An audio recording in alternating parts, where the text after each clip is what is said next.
하나님의 말씀 마태복음 7장 21절 다 함께 일어나셔도 you may stand up. Matthew chapter 7:21 시작. 나더러 주여 주여 하는 자마다 천국에 들어갈 것이 아니요 다만 하늘에 계신 내 아버지의 뜻대로 행하는 자라야 들어가리라. 영어도 짧으니까 같이 하겠습니다. Not everyone that says unto me, Lord, Lord, shall enter into the kingdom of heaven, but he does the will of my Father which is in heaven. 아멘. 다 함께 자리에 앉으시겠습니다. 오늘 말씀 제목이 주의 뜻대로 살아내라. 살아내라. 아르헨티나 부에노스아이레스에 있는 오순절 교회가 있습니다. 굉장히 큰 교회인데요. 오르티즈 목사님께서 오늘 이 본문 말씀을 놓고 많은 디컨들이나 장로들 이렇게 모여놓고 재직회를 했습니다. 그리고 이 말씀에 순종하기로 저는 만장일치로 통과를 했습니다. 주님께서 하라고 하신 명령을 실천에 옮길 때까지는 더 이상 주님이라고 부르지 말기로 이렇게 한 거예요. 특별한 경우죠. 굉장히 유명하신 분인데 회에서 그걸 통과를 했어요. 만일 주님의 뜻대로 행하지 않고 주님이라고 부른다면 예수님께서 저와 여러분에게 무엇이라고 하실까? 만약 내 말한 대로 행하지 않으면서 왜 나를 주여 주여라고 부르는가? 이렇게 반문하지 않을까? 예수님께서 나는 너를 도무지 알지 못하노라 라고 이렇게 말씀하신다면 어떻게 하겠습니까? 분명히 주의 이름으로 귀신을 쫓아내고 병자도 고치고 다 했는데 예수님께서 나는 너를 도무지 알지 못한다고 이렇게 말씀하신 것을 우리는 기억합니다. 예수님을 나의 주인, 나의 하나님이라고 믿는다고 하면서 하나님의 명령대로 하나님의 말씀대로 해야 하는 것은 당연한 것입니다.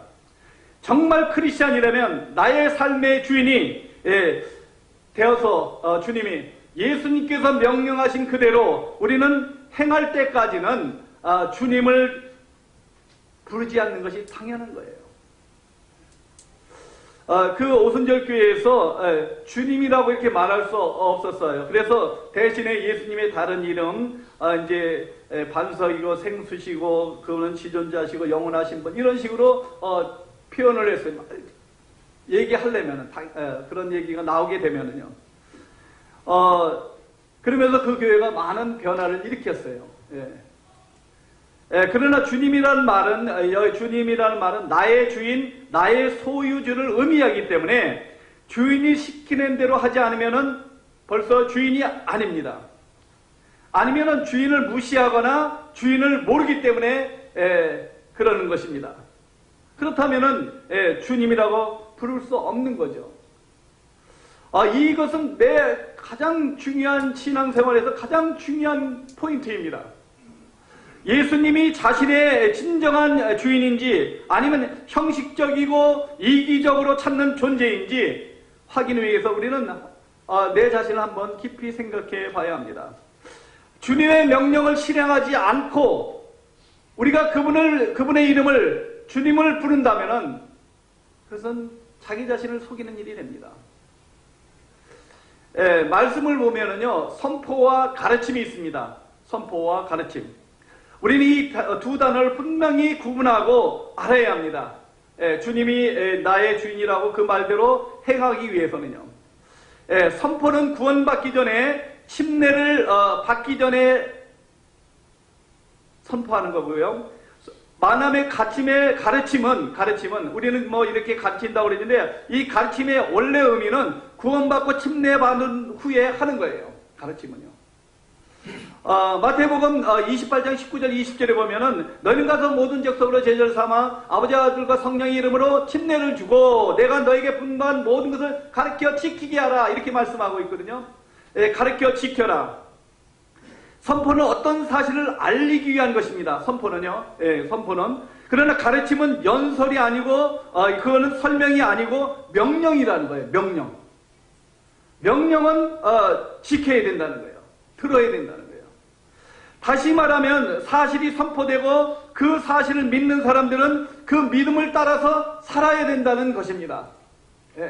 예수님께서 마지막에 지상명령을 하신 것은요, 가르친 것은 예수님의 명령을 알리는 것이며 그 가르침에 대한 반응은 삶의 현장에서 살아내라는 거예요. 삶의 현장에서. 선포는 믿는 것을 전제로 하고요, 가르침은 우리에게 순종을 요구합니다. 순종을. 배운 것을 삶으로 살아내라는 거예요. 배운 것을요. 만약에 배운 것을 내가 살아내지 못한다면 그것은 형식적인 신앙생활 되기 쉽다는 거예요. 자기 자신을 속이며 살아가야 되는 거예요. 평생을요. 그럼 점점 믿음이 좋아지는 것이 아니라 믿음이 내려간다는 거예요. 예를 들면 이제 다음 주에 금요일부터 부흥회 있습니다. 아직 없는데 또 오면 안 되고요. 광고를 합니다. 이렇게. 그러면 그 부흥회에 오시는 목사님에 대해서 이제 얘기를 해요. 근데 그 부흥회 내용이 어떤 내용인지 몰라요. 단지 부흥회가 있다고 알리는 것 뿐이에요. 템플교회 성도라면은 믿고 다 올 거예요. 그런데도 템플교회 성도임에도 불구하고 안 오는 사람들이 있어요. 그죠? 나하고 상관이 없으니까, 또는 시간이 없어서 여러 가지 핑계로 안 올 수 있잖아요. 그 선포를 믿고 올 수도 있고 또 자기의 환경에 따라서 안 올 수도 있어요. 그럼 사실 생명하고는 직접적인 관계는 없어요. 그러나 만약에 제가 예수님을 만났습니다. 믿지 않는 사람을 만났어요. 그에게 복음을 선포합니다. 인간은 죄인이다. 죄의 답가는 사망입니다. 죄가 있는 상태에서 죽으면 지옥 가게 됩니다. 이 세상의 어떤 권력과 부와 지식으로도 이 죄를 사할 수 있는 것은 없습니다. 라고 내가 선포를 합니다. 만났으면. 그리고 이 인간의 그 자범죄와 조상의 죄와 원죄를 해결하신 분이 있는데, 그분께서 인간의 죄를 위해서 십자가에 돌아가셨습니다. 그분이 바로 예수 그리스도입니다. 그분은 죽음에서 3일 만에 부활하셨습니다. 그분은 당신을 위해서 천국을 예비해 놓으셨습니다. 라고 선포를 합니다. 이것은 이 성경적인 사실을 믿고 예수님을 나의 주, 나의 하나님으로 믿으면은, 마음으로 믿고 입으로 시인하면 당신은 구원을 받습니다. 예수님을 인정하고 믿으면은 구원을 받습니다. 그런데 그 사람이 믿을 수도 있고 안 믿을 수도 있는 거예요. 그건 내가 선포한 거예요. 하나님의 명령대로요. 만일 당신이 예수를 믿는 순간 마귀의 자녀에서 하나님의 자녀로 신분이 옮겨집니다. 뿐만 아니라 당신이 예수를 영접하는 순간 악한 영의 지배를 받으며 살다가 이제 하나님의 영 성령의 지배를 받고 살아가게 됩니다. 그리고 당신이 영접하는 순간 예수 그리스도가 나의 주인이 되어서 그분께 기도하면은 기도의 응답을 받고 하나님의 자녀 되는 권세를 갖고 살아갑니다. 라고 내가 선포하고, 만약에 당신이 예수님을 영접하는 그 순간 천국의 시민권을 갖게 됩니다. 천국 시민으로서. 빌립보서 3장 20절에 그렇게 내가 선포를 합니다. 그리고 예수님을 믿는 순간 하나님의 영이 당신 안에 내주하게 됩니다. 그전에는 세상에 자신의 영에 따라 살아갔는데 이제 성령께서 내주하시게 됩니다. 영접하는 순간. 왜냐하면 영접하는 순간 당신은 하나님의 영이 지배하고 하나님의 성전이 되기 때문입니다. 고린도전서 3장 16절. 너희가 하나님의 성전인 것과 하나님의 성령이 너 안에 계신 것을 알지 못하느냐. 이렇게 선포를 하는 거예요.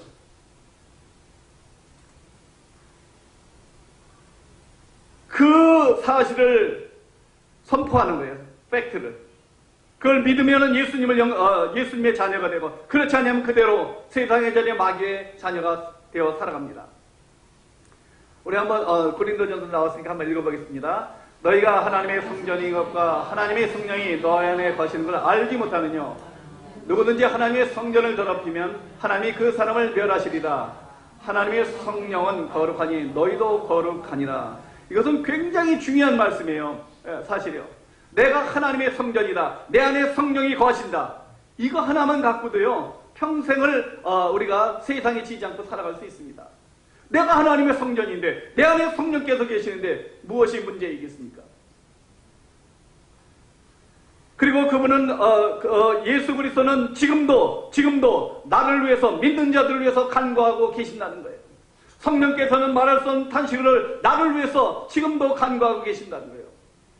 그 성령이 내 안에 계시는데, 그 하나님의 영이 영원토록 우리와 함께 하십니다. 그 성령께서 지금도 하나님의 자녀들이 어떻게 기도할지 모를 때에도 그 성령께서는 우리를 위해서 간구하고 계시고요, 하나님의 뜻대로 기도하고 계신다고 로마서 8장 26절에 말씀하고 있습니다. 우리 다 함께 읽어보겠습니다. 이와 같이 성령도 우리의 연약함을 도우시나니 우리가 마땅히 일 바를 알지 못하나 오직 성령이 말할 수 없는 탄식으로 우리를 위하여 간구하십니다. 예. 그 예수님은 다시 오셔서 죽은 자와 산 자를 심판하십니다.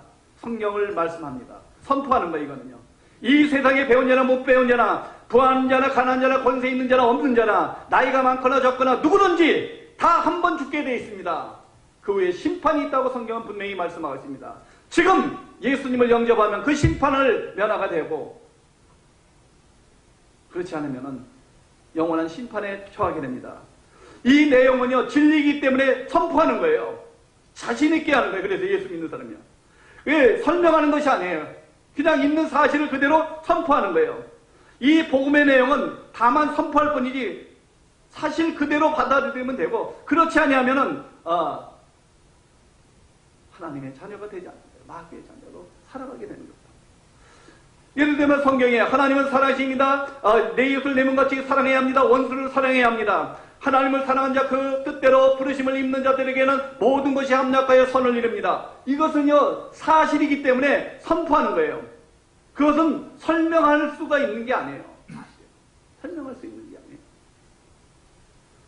그런데 그 사실을 받아들일 수 있고 안 받아들일 수 있어요. 우리의 믿음의 사람도 마찬가지입니다. 모든 것이 합력하여 선을 이룬다는 말씀을 내가 진짜 믿는다면 모든 것이 선을 이루는데 무엇이 걱정이겠습니까? 내가 믿지 않기 때문에 걱정, 근심, 염려하는 거예요.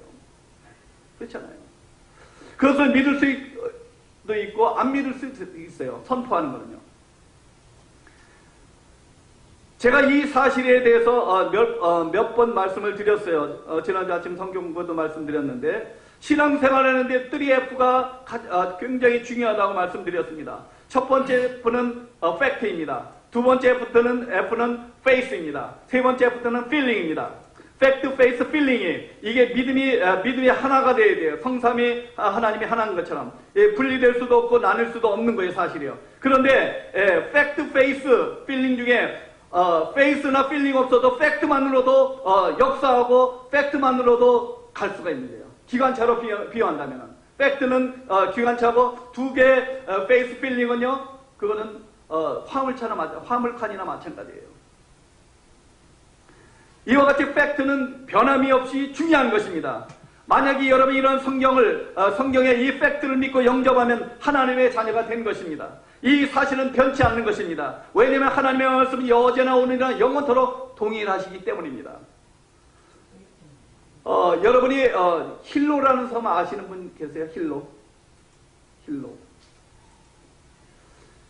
그러면 하와이 섬은 다 알죠? 예? 안 가봤어도 가본 분도 있고, 그 주변에 20개의 섬이 있습니다. 20여 개의 섬이 있는데, 그 중에 이제 호놀룰루, 이것도 한 섬이죠. 하와이에. 예, 다 사실이에요. 그 호놀룰루 바로 옆에 몰로카이 섬이 있습니다. 몰로카이 섬 아시는 분? 예. 아시죠? 한 분 계시네. 대부분 알아요. 왜냐면은 이 섬은 문둥병자들만 살던 섬이에요. 이 몰로카이 섬에서 다메인이라는 선교사님이 젊은 나이에 그 문둥병을 위해서 사역하시다가 자기가 문둥병이 아니까 그들에게 복음 전해도 맥히지가 않는 거예요. 그래서 하나님, 나를 문둥병 되게 해주세요 하고 실제로 문둥병이 됩니다. 그래서 그들과 함께 살다가 일찍 부름을 받고 죽습니다. 그래서 그 얘기가 아니라 그 이제 몰로카이 섬이 있습니다. 그 밑에 몰로카이 섬 밑에 힐로라는 섬이 있는 거예요. 실제로 지리학적으로 존재합니다. 그는 또 실제로 지도상에도 존재하고, 그것은 팩트예요. 그런데 사람들이 한 번도 들어보지 못했고 가본 적이 없고 지도상에 본 적도 없기 때문에 안 믿을 수 있어요. 그죠? 안 믿을 수 있어요. 내가 가보지도 않고 보지도 않고 들어보지도 못했는데. 그러나 그것은 사실이라는 거예요. 팩트라는 거예요. 이건 변치 않는 거예요. 하나님이 그 땅을 없애지 않는, 그 섬을 없애지 않는 한. 마찬가지로 저와 성경적인 팩트를 믿고 사실을 믿고 하나님의 자녀가 된 거예요. 그리고 하나님의 자녀들이 이러한 팩트를 선포하며 살아내는 거예요. 살아가는 게 아니고 살아내는 거예요. 살아가는 거고 살아내는 거고 틀립니다. 이제 의지를 갖고 하나님의 자녀로 살아내는 거예요. 세상 사람처럼 살아가는 것이 아니라 세상에 동화되어서 사람들과 같이 살아가는 것이 아니라 이제 하나님의 자녀로 주님의 뜻대로 살아내는 것이 크리스찬이라는 거예요.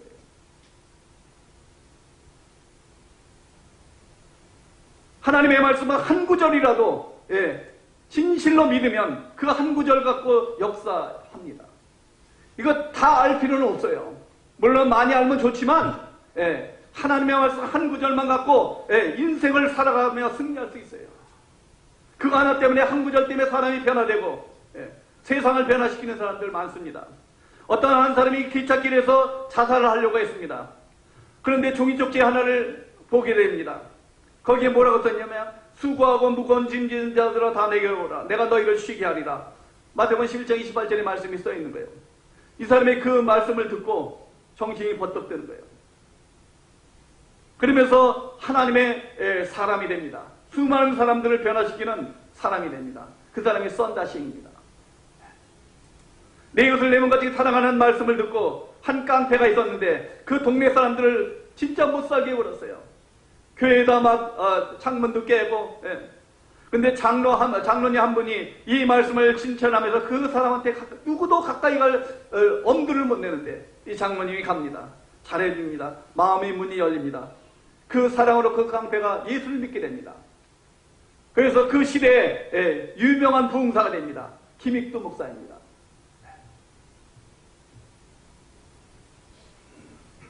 조지 밀러는 하나님의 말씀 고아와 과부를 불쌍히 알고 그들을 도와주라는 그 하나님의 말씀을 붙잡고 고아 2천여 명을 먹여 살립니다. 하나님의 자녀가 복음을 가지고 주의 뜻대로 살아가면요, 여러분 한 사람 한 사람이 시대를 변화시킬 한 사람을 만날 수 있어요. 한 사람을 만날 수 있어요. 그것이 여러분의 자녀가 될 수 있고 여러분의 자녀 친구가 될 수 있고 여러분의 이웃이 될 수 있습니다. 그러니까 얼마나 소중한 거예요. 예수 믿는 것이요.